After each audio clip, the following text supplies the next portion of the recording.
Hi, welcome back to Plus This. I'm Kathy Deach. How's it going? It's another Thursday in the city. Lots of stuff is going on. My guest she won't even let me introduce her because she's like, "Blah!"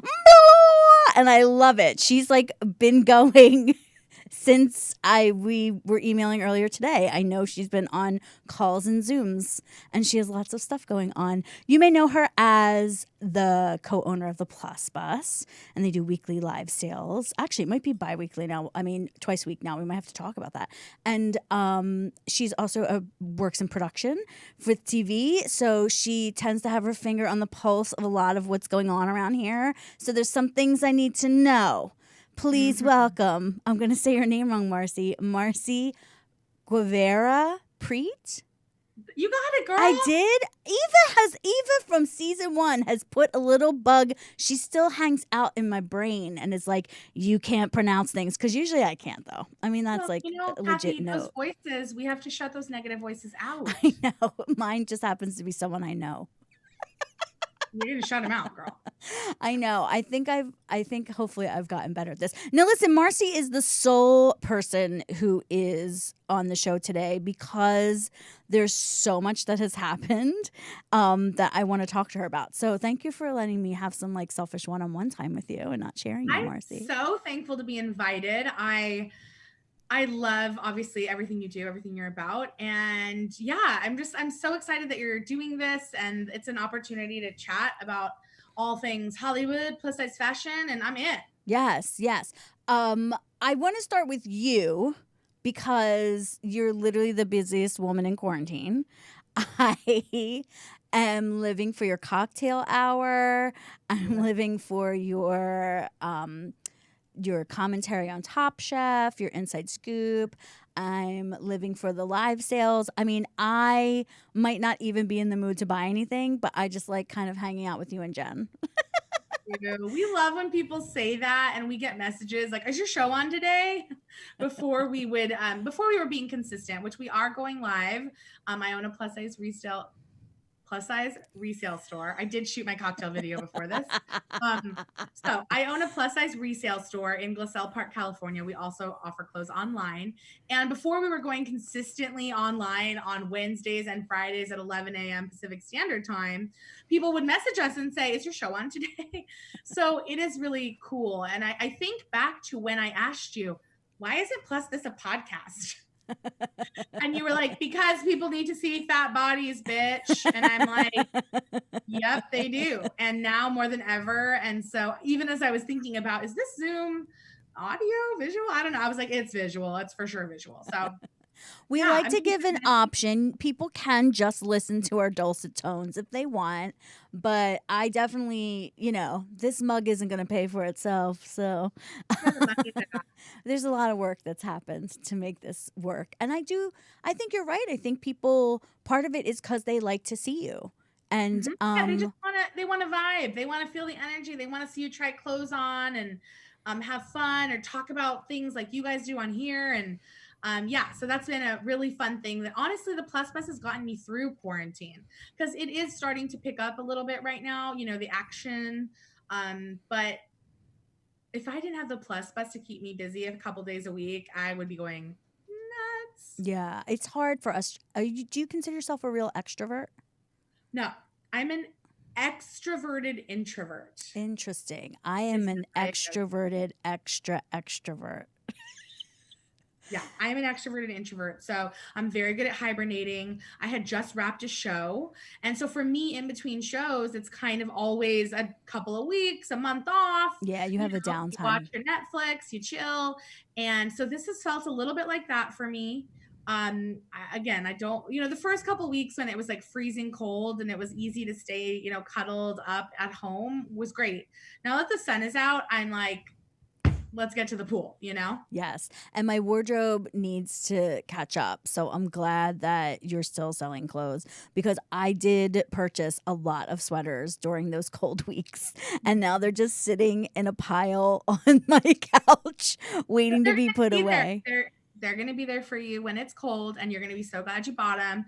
And I'm a big fan and like planning ahead as you shop and being prepared for the future and what it might hold. And so, yeah, those sweaters will be there, girl. Don't worry. Yeah, and you know what? I tried to go indie as much as possible. So I supported a Cute. lot of Love it. local people. I try to. Love. So Plus Bus Wednesdays and Fridays at 11 Pacific time. I think that's a great time, by the way. You were really trying to make it happen with those 8 a.m. things. And I was always like, God bless the energy. They're great at for 8 the a.m. West Coasters. So they may come, I mean, the East Coasters, they may come back. I never know. You never know. But right now, Jen and I are both pretty focused on the Plus Bus full time as we look forward to things, opening up. It may change, but that's boring. I mean, who cares? Let's not talk about that. But yeah, I will make time for the Plus Bus no matter what. And I'm super reinvigorated and energized with all of the new customers we have found all over the country. So, we sell on Facebook, we sell on Instagram, we sell on Poshmark. And we also do, commissions. People can email us and say, hey, I need a size 18 black gown, and we'll do that. So, quarantine has been really good to the business, and it's been really amazing to see our community grow and our customer base grow. So we're going to keep it moving. And that might mean sometimes it's at 8 a.m. But I think consistency, as with anything, is the key. And you've been super consistent with Plus This. So, congrats on that. Yeah, I mean, at first I was like, okay, I can't really afford to do this every week right now, but something has changed, which I will announce next week. So I will be here next Thursday and back to every week, which is kind of bananas and exciting. It's amazing where the support comes from. It sneaks out and is just where you're least expecting it. All of a sudden someone's like, I love what you're doing. And you're like, oh, okay, sure. Because I've been doing it for over 50, 60 episodes. I'm so glad you're on board. That's what it takes. And that's what they say with the podcast game. That's what they say with anything. I mean, to be an expert of anything, it's 10,000 hours. Yep, for sure. You just keep doing it, girl. And those 56 episodes are paying off. Yeah, for sure. Now, you have episodes where you're making cocktails. Now, what was the inspiration? Did someone say, girl, you make a fierce cocktail. Can you make one for me? How did it all get started? Never. I am an on-camera person. I mean, I do love the camera. While I say I'm an extroverted introvert, I am extroverted. I do love the camera. And I think it was just my way of getting a creative outlet. Obviously, well, Kathy, but if anybody doesn't know me, hi. I am a boutique owner by night and a TV producer by day, and I moonlight as a plus size style expert host. So I do love being on camera. And when it came to promoting Top Chef being on, because we premiered during quarantine, I don't know where it came from. I was just like, oh my gosh, I'm going to make a cocktail. I'm going to be like a chef and make it. And it just lets me drink. We don't drink a lot at my house, but on Thursdays, it's lit. Let's do it. Oh, snap. Thanks, Thursdays. Yeah, cocktails on Thursdays. It's been my thing. I've actually had someone tell me, you better show me your thing. And I'm like, okay, I don't hate it. Is there anything that you've come up with where you were like, oh my God, I outdid myself? I mean, girl, I am not a chef. It's the same thing. No one's there for the recipe. No one is there for the recipe. Everyone is just there to get a little dose, a minute of Marcy. And no one's there for the recipes. I am not a genius, but it's always a little bit of reinvention too. I love the plus size fashion space, but I wouldn't hate booking a food show as a host or maybe a behind the scenes. Come on now. She knows what's just behind it was an opportunity to play in the food space. So I took it. Listen, Stanley Tucci and you. I mean, the two of you making cocktails. Why not? Oh, Ina. I mean, Ina's been busy. Yes, the giant. I mean, I saw her on Colbert and I passed out. I'm sure I forwarded it to 5 people. Because I had so many people sending it to me. It was already obsessed with her. And then to find out that she's 9 in the morning, just making a trough. And her and her husband, they're just hilarious. They are what you kind of think they might be without the music running behind them. Do you know what I mean? It's without the show music, they're exactly the same, which is kind of precious to me. So we also I want to get into this with you. I want to talk about Adele's weight loss. and what it is doing to everybody. And then there was like a New York Times article that was released. But I want to give our viewers, hopefully you're watching this, and if you're only getting the audio, I promise you the visual is so much funnier. I want to give you a little taste. I'm part of a sketch comedy group, which has been fortunate to perform at the Plus Bus space a couple of times because they have not only clothing and like amazing service when it comes to clothes, but they're also like, hey, everybody get together and put on a show. And it's one of the best things about the Plus Bus. But Thatch sketch comedy group has performed there a couple times, but this is a clip from something we did at the San Francisco Sketch Fest, and I know we did it in the Plus Bus, and I was trying to get that footage, but I did not get it, but I did get this one, and this is what we felt about Adele like back in January.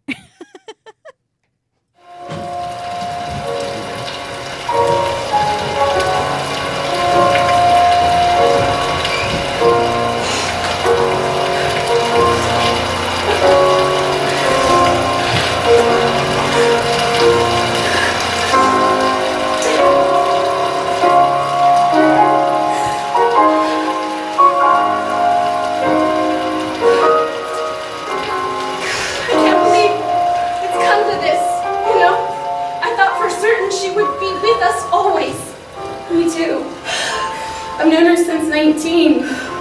Yeah. She is the reason I got over my college boyfriend. She was with me on a road trip in 2010. I know. She was there the night I lost my virginity.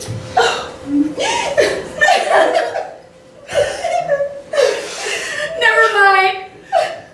We'll find someone like her. We could have had it all. Rolling in the deep. Ladies, we were supposed to meet for brunch 45 minutes ago. What's going on? It's Adele. The singer? Oh my God, is she dead? What? No. God, no, it's worse. Much worse. What's worse than death? Adele is skinny now!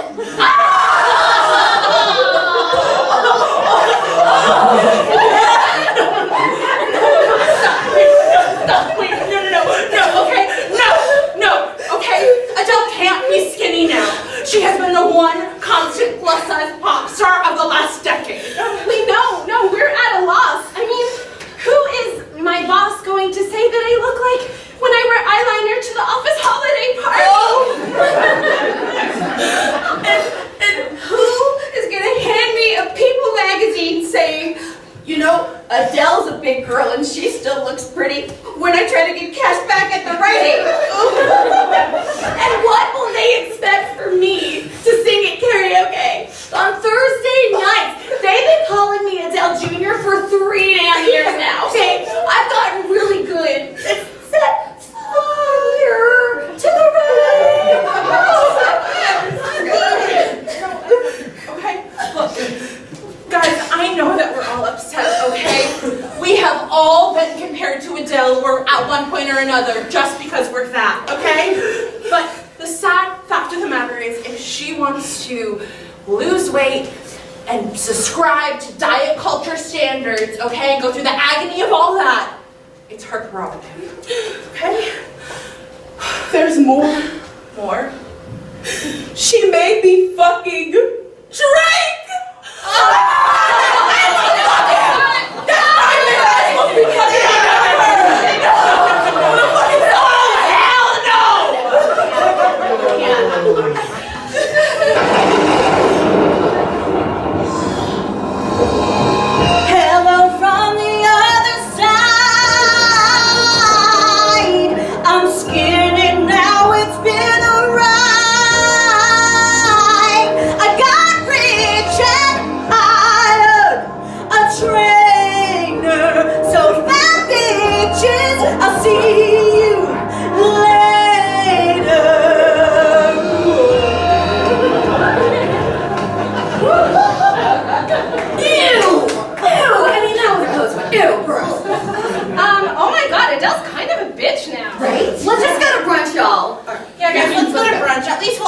Rebel Wilson. Oh. You haven't heard. Stop! Maybe she doesn't want to know. Somebody's got to tell her. Tell me now. She's lost a ton of weight. At least she's still fat and cats. My God!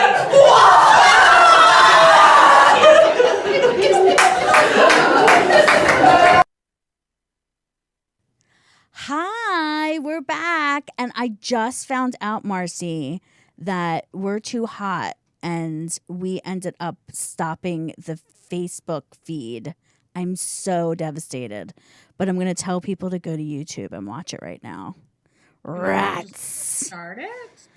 I mean,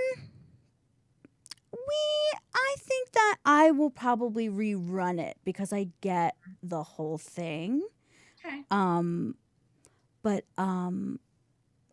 that makes me sad because that's where I like to chat with people. But that's Technology. okay. I know technology because I know everybody's got stuff to do. So yes, I was very lucky and I got to play Adele, which was really funny because then I met your amazing friend who was an Adele impersonator. Oh, you have never met her? I had never met her until I Michelle met her. Meredith. She's Yes, amazing. she's incredible. beautiful and incredible. Yeah, She's was amazing. She's an up and comer like you are. I mean, she's going to be a big deal. And yes, she's a really fun. Michelle Meredith won on Instagram. She's a really funny, actually, bit of stand up about Adele on there right now. And yes, she used to be an Adele impersonator. She's kind of moved beyond that, but she's hilarious. No. I thought you guys knew each other. No, we didn't. We did not But until everybody just, like, knows each people other, just you know? like meet at the Plus Bus, which is so fun. Yeah. But okay, let's talk about Adele because you made a very what some people would think might be a controversial video. Mm-hmm. I personally, what's weird is that I feel for people, especially right now, who like already are dealing with eating disorders and are trying to figure this quarantine stuff out, you know? And then there's also this weird pressure to like not look anything but 10,000 times more amazing coming out of quarantine. Like people like are trying to market quarantine transitions. Like transformation. I'm having a quarantine transformation. So I also think like the timing of the post was very fascinating. But tell everybody in case they missed it, what was your feeling about, in a nutshell, about the reaction to the Adele weight loss? Which is impossible to miss. So I assume everyone that's listening or watching this, and there it is. There she is, looking fabulous then and looking fabulous now. And, you know, Kathy, I really ride the wave in the plus size world. I try to really be on my best behavior.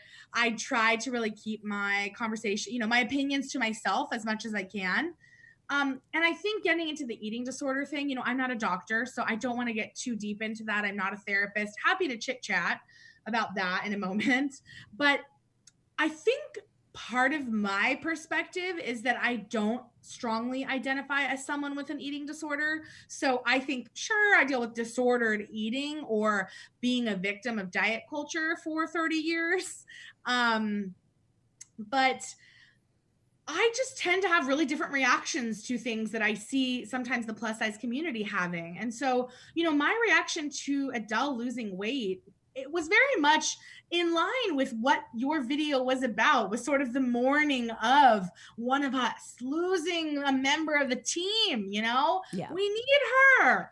And you know, my reaction is like, do what you want to do. Do what you want to do your body. You want Botox, you want lip fillers, you want to lose weight, you want to gain weight, do what you want to do. And more money, more problems, more trainers, more chefs. You know what I mean? Like, yeah. I would have the body of my dreams if I had all the money in the world, which, being realistic, is probably like a 12, 14. I'm always going to be plus size. And I don't doubt that Adele will be back.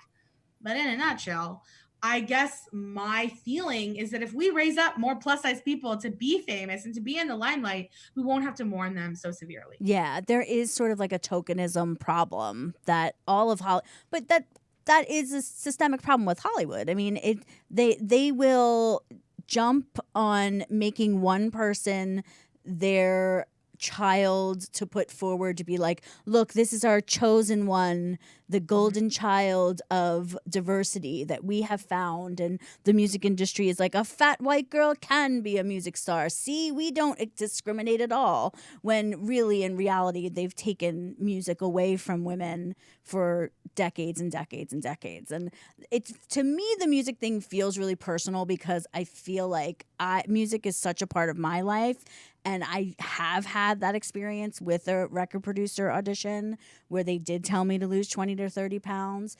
And I just saw the rest of my life being about me trying to be thin enough for this man to believe in my talent, which was such like a crazy disconnect. And I was just really lucky that I made a different turn. I didn't turn down that recording. I think I would be a terrible, miserable person if I had gone into the record industry, quite honestly.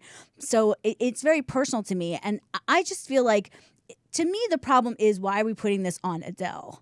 Like, why do we pick the person to focus our ire on? Like, it should be, why does someone who and Delaney Peace was the one who nailed it today. She said, oh, I get it. She has an Oscar, 12 Grammys, 22 million records sold. But yes, big congrats to Adele for finding out how to be skinny. Like, here's the thing, Kathy. Yeah, and you and I are really different. And I am an eternal optimist. And I don't see it that way. Nobody's negating her awards. Nobody's negating all that other stuff. She posted a photo on her birthday. She lost some weight. She just went through a crazy divorce. And by the way, is there any new music? Because all of this fuss over Adele, and I'm like, she's genius. She's the genius of the most genius of staying relevant. The sad thing is that our society is so obsessed with weight that this is an accomplishment. And the focus, and what I've seen people, body positive writers, and Laurel Dickman wrote this, and this really stuck with me. She said, everyone is focusing on the weight loss, but better than saying they're not focusing on her awards, Kathy, they're not focusing on the fact that Adele has publicly talked about her battle with depression. She just went through a horrific divorce and had to give this fucker $140 million. And on and on and on, right? Like, what is all happening behind the scenes that we don't know about? You know what I mean? She could have, you don't know if she was sick. You don't know if she's just been on a health journey, whatever it is. And so I think my thing is, like, I am a really firm believer in body autonomy. I think that just like, and listen, the obsession with celebrity weight annoys the heck out of me, especially when it comes to even thin celebrities, where it's like Jennifer Aniston leaving lunch and it's like, oh, is that a baby or a burrito? We don't know. And it's like, we need to stop. That needs to stop. We need to stop clicking on these articles because, all of us clicked and we just feed the beast, right? We're just feeding the beast. And again, more fat celebrities, less crying about one getting thin. No, I think we actually are on the same page with this. I don't think people are negating all the things that she has done. I think people who have never given a shit about one thing that Adele has ever sung are probably giving her props for losing weight. I think that's totally. But 150 million people bought her record. Yeah. So people give a shit about it. You know what I mean? Like, people give a shit about her. And it is a crazy transformation. I mean, what I also take from it, and I really, 2014, 2016 Vogue Adele is kind of who I have in my mind. When she had the Grammys, like, I think it was the album 21. That is the Adele that is in my mind. And so when I went online and sort of looked up, Adele 21, I was truly shocked. I don't remember Adele at that size. I don't think of that Adele, with the bangs and the big hair. And, if you really dig deep, and I hate that analyzing celebrities' bodies is such a part of our culture, but it is. But you're right. She's been losing weight over time since she was 19. And you will see the photos that this girl has been losing like 20 to 30 pounds a year, if not, shaping her body. She was hiking all last summer. Another friend pointed out yesterday. I had like 6 conference calls about this. I swear to God. Every fat girl's been like, girl. So I have studied this for the past 24 hours, but she's been losing weight steadily and trimming down steadily through the years. And in a way, maybe this is going to sound controversial, but it's like, I would much rather a 10-year transformation than Jennifer Hudson showing up like that. No. I don't believe, and I don't know what Adele did, and I do believe she will come out and say what she has done to lose weight. Or maybe she won't. And fuck, Most celebrities do. They do the people stories. Most do. yeah, but I don't. But even if she didn't, I don't. That my point is that, like you're saying, like body autonomy. Like, why do we care? And I think we care because we are kept out of rooms. We are kept out of making art because of our fatness. I think that. I also want to encourage. I love what you're doing with Fatch, and I saw you the other day, and I was like, let's get Fatch on TV now, because. Look at Pen 15. Look at Rami. I mean, Shrill, I don't think 80 like did that on her own, but it's like, go make your own. Look at Fatch, and you want to be on TV, which is now on this. This is the TV now, guys. Right. It's no difference. This is a TV. What I'm talking to you on this laptop is a TV. So make it. I just, the conversation of it's like, I'm tired of that. Yeah. Make it. Yeah, but that is, but the truth is that there are a bunch of people like to make the money that people to be like an Adele, you are kept out of rooms. Do you know what I mean? Like that we have to deal with the reality. I mean, saying, oh, you should just do it on your own. I mean, I know a ton of indie fat women singers that can do it on their own until they're blue in the face. They will never be another Adele. Does that make sense? How did Adele happen? I mean, look at Lizzo now. Now we have Lizzo, right? It's like, oh my God, Lizzo. I think it's exactly because of what you said. There is a thing about them. First of all, and we've had this talk before about how you have to be extraordinary because you are a person who is marginalized, like as marginalized people of color, people who are disabled, anyone that we know who is the person we think of that are marginalized people who have made it are extraordinary. They're extraordinary. I mean, it's like you can't even touch them. But it's also people on the other side willing to be like, oh my God, look, we have the one. We have one. See, you can't judge us anymore for our bad decision making. I do think that we have to admit culturally that there is not an acceptance of fatness. And Adele's image was not as pushed here in America before her music was. They led with her music, and then her image follows. And there's been articles written about that too. Mm-hmm. I mean, I believe there's been articles written about everything, and I'm not disagreeing. I'm not saying any of that. Like what you're saying, yes. I also feel that, again, this is like, and I'm like, I've been drinking since noon, I swear to God. I'm never this honest. I never really just say what I feel because I'm always so afraid of the backlash. And I truly believe in free speech and in humor and in needing to be honest and have two sides of the conversation. I think it's really boring when we all agree, right? No, totally. And I think somebody like you who works in an environment where you see how decisions are made, you are privy to what's going on behind the scenes, and you see what makes it to air. Like, I know that you have an educated opinion as well. And it's also a part of who you are and like the strides that you make in order to make things show up in a different way and probably be more inclusive. Like, I trust that you're a person that is going to ask the hard question to be like, do we really need another white guy in here? Like, could we get somebody else? You know, I think that they're, you know, what I've been saying this a lot on the show recently, and I think it's because I need it like a mantra, because I don't want anyone to feel like you said, like we have free speech, everyone should be able to like say how they feel. I do think there are many paths to the same destination, and I think that because you have a path, I have a path, somebody who is like wrecked and is going to be even more, you know, doubling down on their fat activism has a path. Like, the destination is the same, and all of us have something to bring to this table. And I think it's great that you're having the hard conversations. I do want to say there was a New York Times article. They framed it as body positivity. It was literally about this whole thing. It's like a woman who's like torn because I want to be proud of my body, but at the same time, I want to change my body. And, you know, we obviously have conversations about body positivity just as a whole being co-opted by a bunch of people who want to sell you things in order to make you not fat. That body positivity sort of has a limit on how high you can go in your body. Like, it's it's positive to a point. It has parameters, let's just say.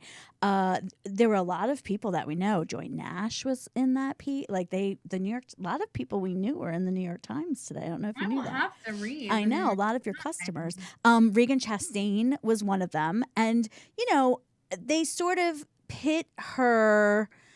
It's very funny. I mean, I had a conversation with her today, and she gave me all the behind the scenes skivvy, and I will just say that it was an article. You could tell they like wanted something more like combative from Reagan, but Reagan was not like taking the bait, and she was like, look, I feel bad for this person because I think that diet culture makes them feel like the only way they're going to have health is to be thin. And as someone who's a fat athlete, I can tell you that's not necessarily true. Like, you can do things to make your body feel better without it having to look thin, and those two things are interwoven so tightly. She sent me a response because at the end of this article, Marcy, there was, it's like all about like, how can we remedy this?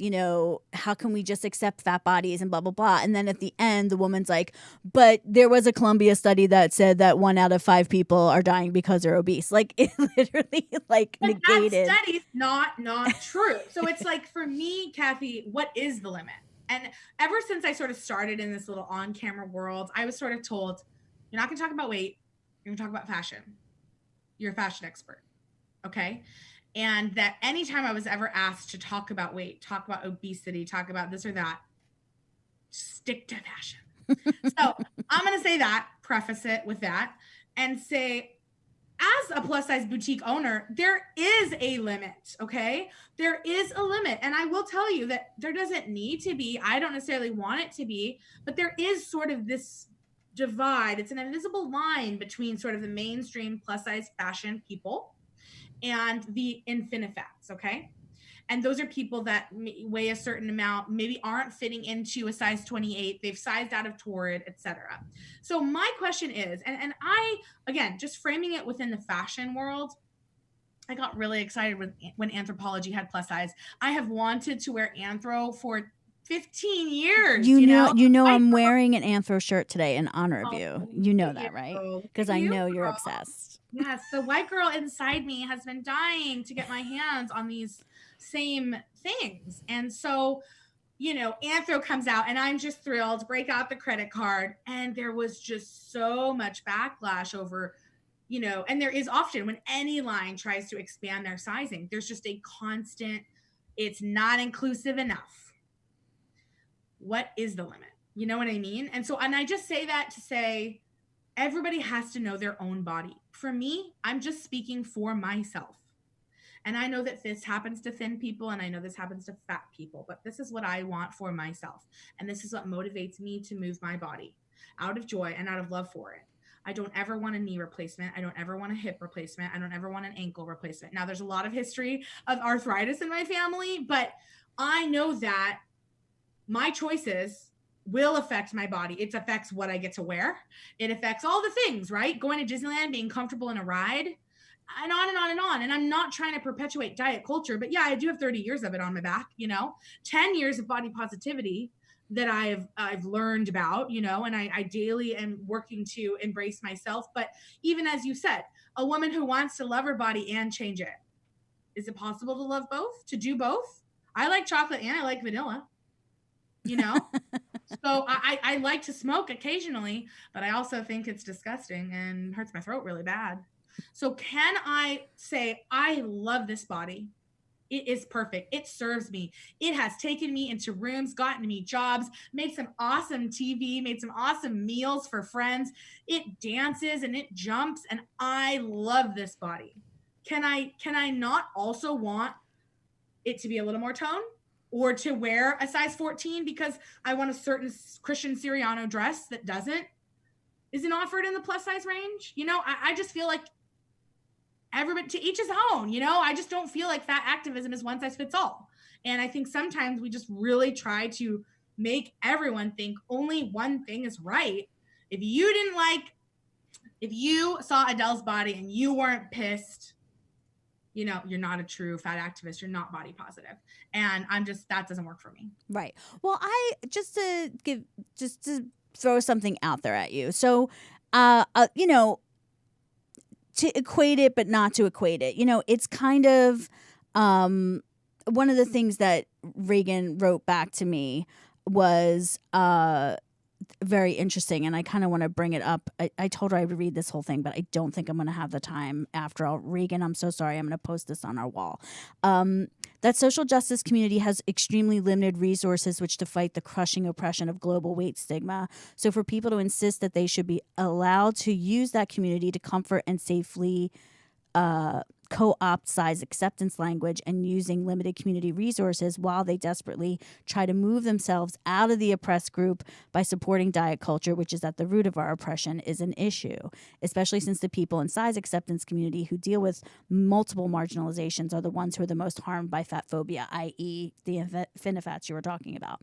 To me, as a queer woman, it feels a bit like someone coming into a queer positive group and insisting that it is their right to discuss and get to support for their desire to become ex-gay and to use the group's work and resources and co-opt the group's queer positive language until they don't need them anymore. So there is, listen, and Reagan has written a lot about this, about how really if you consider yourself somebody who wants everyone to, first of all, feeling positive about your body is like, why can't it just be neutral? And I think her point is that it's like, why are we moralizing what anyone's body looks like, period? Why are we moralizing health? I don't know if you got to see the Crip Camp movie that was on Netflix. I highly recommend it. I know we're like wrapping up kind of, and it's just, you could just talk about it all day and all night. But what I heard you just say, and there's a lot of this body neutrality that's popping up. And I have seen a lot of that lately. And I appreciate it, but I am definitely feeling like I like a body positive message more. I don't really need to be told that it's okay if I don't like my body and it's okay if I do, you know? Like, no, fucking like your body. You had a baby. You got in the room. You were in fucking Wicked. You better love that damn ass. However, and with that said, I also want to say that, and just kind of adding to what I was saying before I get really blown out of proportion here, I would love to have more clothes over a size 22, Kathy. It pains me when I have a customer who's a size 28 that cannot find something, or that I don't have the inventory for her. It is really hard for me as a boutique owner to deal with that, right? And we don't actually buy inventory. We just get it from the community. Right. So, you know, we're actively seeking larger sizes, and we are trying to cater to people. I recently had someone write to me that was like a 6X. And, you know, we typically say, oh, we carry 12 to 28, because it just kind of feels like that's what most brands have, you know, that range. And someone said, oh, you don't have my size. And I felt so awful that I had sort of limited. Why don't I just say size 12 and up, you know? Right. And she just, you know, she shared some things with me and said she had some clothes and blah, blah, blah. But, you know, I think it is a battle. I've been on a diet since I was like 8 years old. So I 100%, you know, I feel deeply about this. And I, you know, recently had a really awkward interaction with my mom about this and had to kind of say, hey, you know, no one's going to talk about bodies like that in my house. And I think it's just every day, one day at a time, immersing ourselves with content, with culture, with articles, going on danceswithfat.com, Reagan's website. That is how we battle that, right? You know, for every skinny image you see, you got to look at a fat image, right? It's like Instagram. Yeah. Follow people that benefit you. And you know, the more you push out of your comfort zone, which what a normal average fat person is, which is a size 16, 18, the more you push out of that range, the Affinifat movement, it's Affinifirst, they call it, on the first of every month. There's a hashtag you can follow, and you get to see people who are 5X and above, like actually living life and giving them value. I think that, you know, the difference between you and I in this movement and somebody that may have like a ton of really like feelings that like are to us may seem like, whoa, is that really tempered or not, is because it's life or death for them. Like, people don't treat that woman that contacted you as a person. They don't think that she has the same rights as we do. And isn't it just like for white people to help out people of color?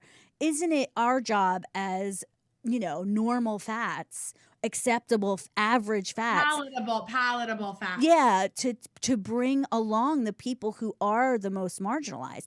I understand why companies like Anthropology, who already are like curves, like they don't even know what they're doing. Like, why would they try to go all the way up to 6X when literally like 2X is an issue for them? I mean, the first couple things I bought for them, I was like, where's the tent pole? What is even happening? This has no shape. Anyway, but they're obviously getting cuter. But my point is that you're right. Like, there is a curve, like there's a learning curve.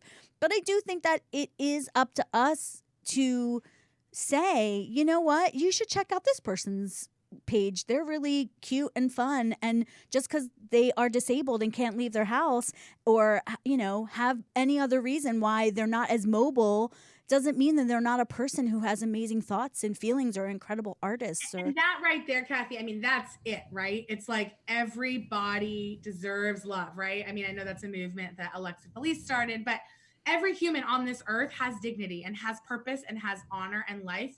And I 100%, of course. And, like you mentioned, I have a girlfriend who's skinny and she was like, I kind of want to follow like a couple like diverse, like plus size girls, like find me a cool plus size person, And so I had her start following, Nadia Bolson, who's kind of like, was a good fit for my friend and her fashion and whatever. So it is a daily thing. It is advocating for people. And I'm 100% on board with that. You know what I mean? Like of course I want that. I told that customer, like, let's get some of that clothes in here and let's trade it and let's find people to trade it with. So I see it all. You know what I mean? Like I see all. But you also know your piece, and I think that we talk about that a lot at Fatch. Like, what's our piece of this puzzle? Like, what, you know what I mean? And you see your piece really clearly. I love that. We're gonna take another really quick break because I want you to be a patron on Patreon. I might have some new things that you can like get a hold of in the next few weeks. So now is the time, if you're not a Patreon patron, to join us. But here's our little commercial. You can hear it. We'll be back. After show. Hopefully we have 10 people. 10 people giving $5 on the Patreon. If 10 people give $5 a month, we could do a whole season without giving money, getting money from people we don't trust. Isn't that nice? Guys, I'm literally trying to pimp myself to dating apps to try to get us money. Ooh. I'm scared. Don't make me do that. Ooh. Just give us $5. I just want you to know that I have every intention to do a watch party of this video. And Marcy, I totally invite you to join me in that. Maybe we can find a time we can do it together so that we can like comment live in the comments, because I feel like this is something that everyone would want to get in on. And I'm so upset that it's not on Facebook right now, but that's okay. I'm gonna brush off the dust and try to get over myself. The show must go on.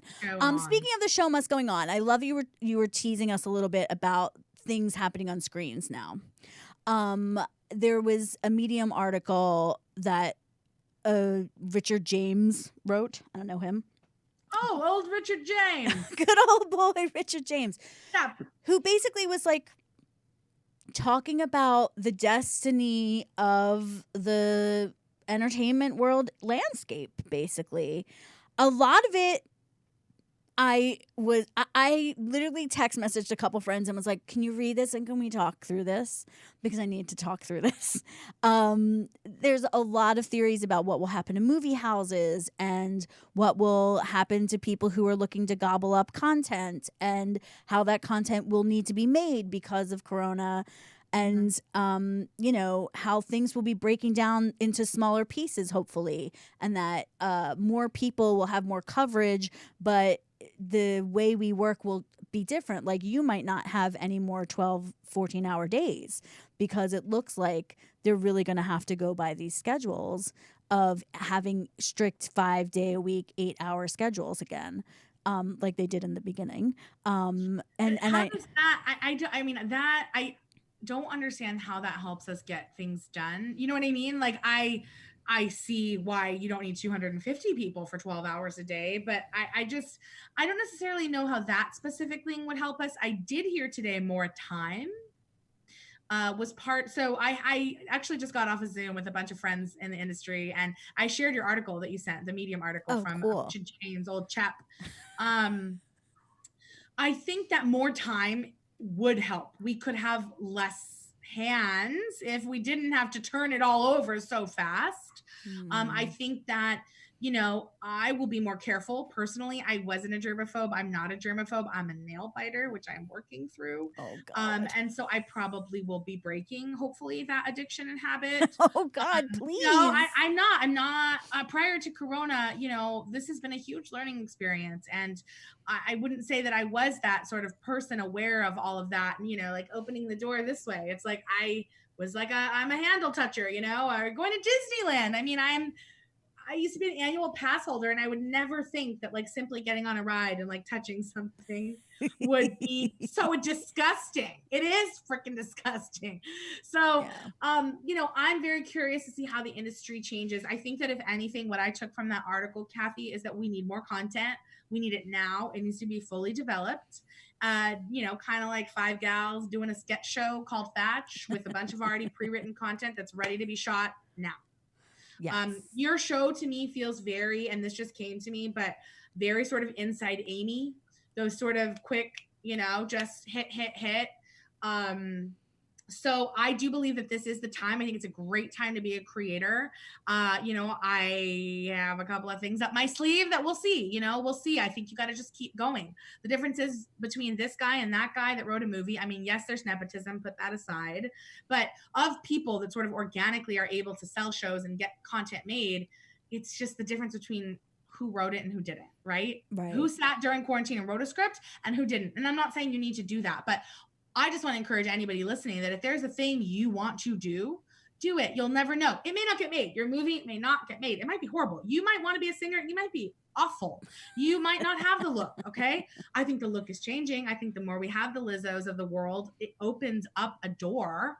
But I think it's a great time to be a content maker. And you know, another thing in the article that I thought was super interesting is the idea, I know monopolies are scary, but the idea of really cool immersive experiences, if Amazon were to buy AMC and, you know, experiencing walking into, you know, season 3 of Fleabag through a church, and that could be really cool. So I don't know, you know, I think that the industry will go on. We are more hungry for content now than ever, and people are consuming it so quickly that we have to pivot, and we have to be able to sort of roll with the punches and you know, make it work, whatever that looks like. But hey, I would love to have 8-hour days. Yeah, it you know, it's very interesting because I have a couple friends who are Emmy voters, and I got to go to a lot of For Your Consideration events that Netflix and Amazon and Hulu all put on, which were really making the regular studio lots look like chumps